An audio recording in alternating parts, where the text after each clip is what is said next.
مناضلي وأطر الاتحاد الاشتراكي، وسائل الإعلام الحاضرة معه. هذه يمكن غادي تكون اليوم المحطة 60 في المؤتمرات الإقليمية التي عقدناها. أنا ملي تنجي لشي شباب بحال ملي تنمشي لتلغير، بحال ملي تنمشي لفيكي، بحال ملي تنمشي لموريتانيا، بحال اللي غادي يمشي بعد 3 أيام و4 أزلال وكذا. وأنا في جولتي في كل ربوع ومناطق المغرب، أصدقكم القول، يحضر أمامي ما قاله جلالة الملك محمد السادس في خطابه الأخير. علاش؟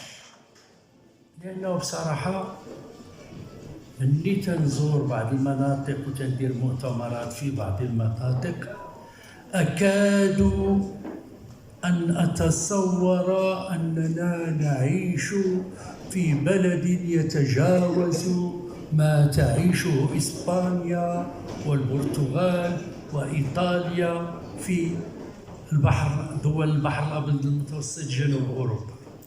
تنشعر بواحد الاعتزاز، واحد الفخر، وأنا تندوز مدينة طنجة ولا تنشوف تحولات العاصمة الرباط، ولا تنشوف تحولات اللي تتعرفها الدار البيضاء. جلالة الملك غير في هذا الأسبوع 2 تدشينات أساسية كبرى، يعني في الأفق غدير تحول كبير في المغرب. وأتساءل تنقول جلالة الملك خلف والده المرحوم الحسن الثاني. الحسن الثاني الله يرحمه دار مجهود كبير في الحفاظ على وحدة المغرب، باش في الوقت اللي تتفتت دول بحال يوغوسلافيا ديال تيتو تيوليو فيها 7 ديال الدول و8، وفي الوقت اللي تتنهار دول وما تيبان ليها آفاق، انتم تتشوفوا جيراننا حداكم في الجزائر وتونس، وإلى ما آلت الأوضاع إليه في ليبيا غير بالأمس.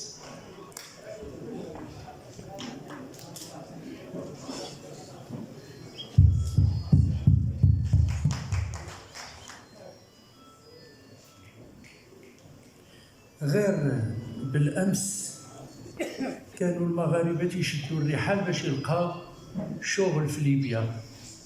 اليوم الليبي يستيقظ بحثا عن الأمن والاستقرار والاستمرار في الحياة. الحق في الحياة مهدد. تنشوفوا كيف آلت الأمور في سوريا، كيف انهارت الدول بحال العراق واليمن، وكيف والتي يعيش المواطن في هذه الدول اللي يرزقها الله ثروات طبيعية، البترول هكذا والأموال، وكيف بعدم عقلنة تدبيرها السياسي، وكيف لأن حكامها ما عرفوش يدبروا المشاكل كذا، كيف آلت الأمور. الحمد لله وتنقولوا الله يرحم الحسن الثاني، حقيقة تقطع بالبلاد مراحل مهمة فيما يتعلق بالاستقرار والأمن والوحدة الترابية، وفيما يتعلق كذلك بأن هذا الوطن تأسس له القاعدة الأساسية للانطلاق نحو التقدم والتنمية. جاء محمد السادس، جلالة الملك محمد السادس دابا هذه ربع قرن وهو يقود البلاد. في الأول دخل في واحد المعادلة صعبة في الحكامة هو أنه حرص يغير السلطة. تذكروا أنه قال الإعفاء ديال وزير الداخلية السابق إدريس البصري، وانطلق المغرب في مصالحة حقيقية شمالا وجنوبا. اطلق الهيئة المصالحة والإنصاف، كانت تجربة فريدة في العالم الثالث اللي الجميع يتحدث عنها، واللي بمقتضاها المغاربة ما وصلوش لديك الحرب الآلية أو انتقام بعضهم بعضا أو محاسبة بعضهم بعضا على الماضي، بل توجهوا للمستقبل وتمات ديك الخلاصات ديال هيئة الإنصاف. وإلا كان شي حزب سياسي يجب أن يعتبر على أنه انخرط في هذا المسلسل ديال هيئة الإنصاف والمصالحة من أجل مصالحة وطنية، فهو الاتحاد الاشتراكي للقوات الشعبية. علاش؟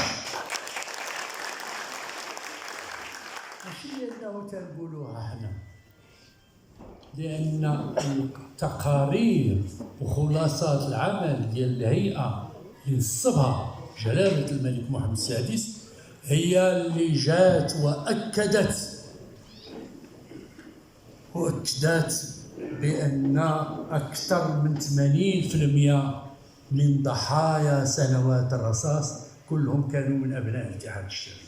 وكم سرني غير مؤخرا وأنا أحضر من هذا المؤتمر لذاك، كم سرني أنني لقيت في المؤتمرات مؤتمرين اتحاديين محكومين بالإعدام ودوزوا سنوات في السيلول وكذا أو في الدرب أو في كذا ديال الإعدام في القنيطرة وكذا، وصدر العفو عنهم بعد بعضهم 20 سنة والبعض الآخر 15. ولكن عندما يتحدثون عن بلدهم يتحدثون دون حقد أو ضغينة، وخداوا الكلمة اتحاديين، خداوا الكلمة في هذه المؤتمرات ليؤكدوا، هذا دابا اللي خلص، ليؤكد بأن المسؤولية مشتركة فيما وقع في الماضي، وبأنه حتى هما مسؤولين على ما وقع، ماشي فقط الدولة، وبالتالي فهم منخرطون في المشروع الديمقراطي التنموي الذي يقوده جلالة الملك محمد السادس نصر الله. إذن وقع مفهوم جديد للسلطة التداول فيه، وقع كذلك التحضير للتناوب واستمراريته اللي خلفوا محمد حسن الثاني من بعد ما صرح. تذكرون جميعا أن السي عبد الرحمن اليوسفي الكاتب الأول للاتحاد الاشتراكي عندما عين في أواخر أيام الحسن الثاني عين بمشروع واضح، هو أن البلاد في السكتة القلبية، وأنه إلا ما جيتوش وتحملتوا مسؤوليتكم راه الله يحفظ غادي يكون نزيف خطير. ما جيناش حنا أو ما جاش القادة ديالنا والمسؤولين ديالنا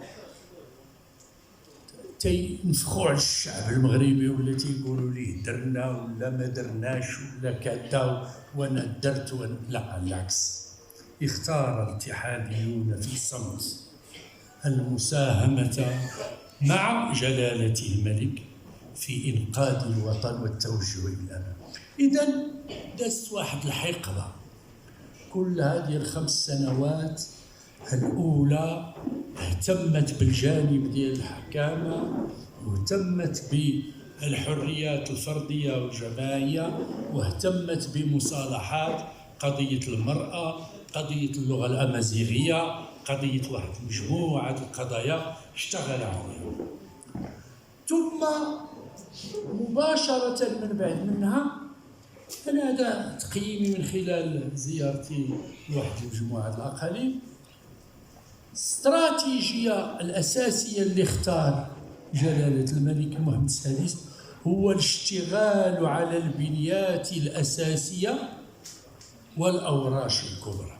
من هنا كان الميناء المتوسطي رحمة الحسن الثاني الله يرحمه هو مخليه في المحيط الأطلسي، وتولى محمد السادس وبديك النظرة الثاقبة ديالو حول الميناء المتوسطي، حوله من المحيط الأطلسي إلى البحر الأبيض المتوسط.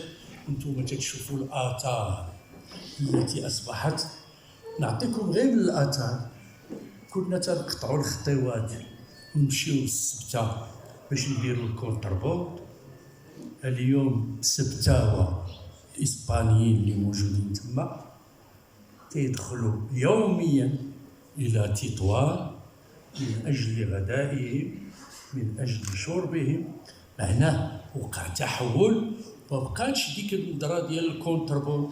تتعقلوا النساء ديالنا اللي تحولوا إلى حمالات، كل وحدة تتهز عليها جبل ديال هذه ماروخة، هذا البطيطينيات، هذا شي يزور، هذه شي كذبة، شي ذاك العمليات ديال التهريب.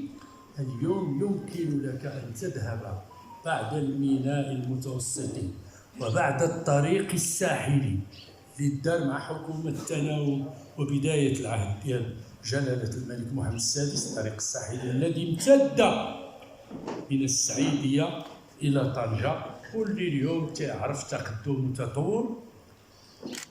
أنا دويت غير على هذه الأوراش الكبرى، أي الاهتمام بالبنيات الأساسية وصلت إلى حد البراق والقطار السريع، طرق السيارة اللي ممتدة شمالا وجنوبا. وهذه مشاريع ما خصناش نتيقوا نهائيا أي طرف تيجينا اليوم ويقول لنا. أنا لهنا كذلك وخصنا شبابنا وتقاريرنا واللجنة التحضيرية، أنا باغي ندير واحد التصحيح في هادشي. صعب جدا نبقاو نتكلموا بديك الطريقة العدمية. حنا ماشي الدول التي اندثرت أو انتهت، حنا واخا في المعارضة يجب أن نقر وأن نعترف بأن الأوراش الكبرى التي قادها جلالة الملك في البلاد والتي ساهم فيها المغاربة كلهم لا يمكن أن تحسب لهذه الحكومة أو تلك، بل هو تراكم. باش من لأن دابا هذا الشيء اللي تيدار في هاد 4 سنين وما هو آلام، ولأنه غادي لكأس العالم وغادي لكأس إفريقيا وما نراه يوميا من التدشينات التي يشرف عليها جل. واش غادي يجينا السي عزيزة خنوش ولا التغول ولا كذا ويقولوا هذا؟ ولذلك لاحظوا حرص جلالته في كل ما يتعلق بهذه الأوراش الكبرى والاستراتيجيات الكبرى، أنه تيحرص عليها شخصيا. تيمشي هو اللي تيدشن العمل باش يصيفط إشارة واضحة: لن نقبل أي استغلال سياسي لهذه المسألة. من هنا كل يرقل بقى جلالة الملك غادي في هادشي كامل من بيننا. ولربما إلا شديناها دابا من وجدة السعيدية على طول البحر الأبيض المتوسط ونزلنا جنوبا في المحيط الأطلسي، خذوا المدينة اللي بغيتو، كلشي خدا حقو. شكون اللي ما خداش حقو؟ يا شيشاوة وأزيلان أخي. هذه أنا في المغرب شت. ولذلك كان جلالة الملك حكيما جدا عندما تحدث على أن الأمر يتعلق بسرعتين في المغرب، فضاءات ومجالات غادية بالسرعة ديال الأمريكان وديال أوروبا، وفضاءات ومجالات يمكن نقول باقا غادا بالسرعة ديال أدغال إفريقيا. نعم.